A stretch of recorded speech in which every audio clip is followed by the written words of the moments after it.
Hi guys welcome to my channel and fishing guys. ఇప్పుడైతే కనుక దగ్గరికి 4 నుంచి 5 కేజీల వరకు ఉండే పాలపు జల్ల అయితే మాకైతే జాంతర్లో పడింది. సో ఇటువంటివే మాకైతే 9 చేపలు అయితే పట్టాయి. దీనికి సంబంధించిన ఫుల్ వీడియో అయితే కనుక ఈ రోజు మార్నింగ్ 8 గంటలకు అప్లోడ్ చేశాను.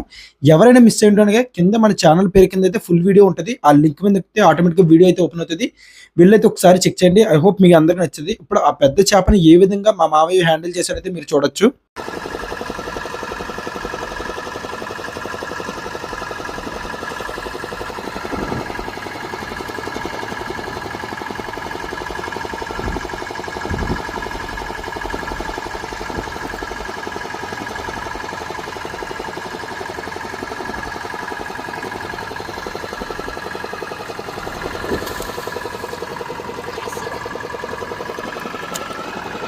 గాయ్స్ చూసారు కదా, అది పెద్ద చేప కాబట్టి మనం ఎత్తాలు పెట్టినా సరే మనకి ఎక్కదు. అందువల్లే ఒక కర్రకి చిన్న కమ్ము లాంటిది ఉంటుంది.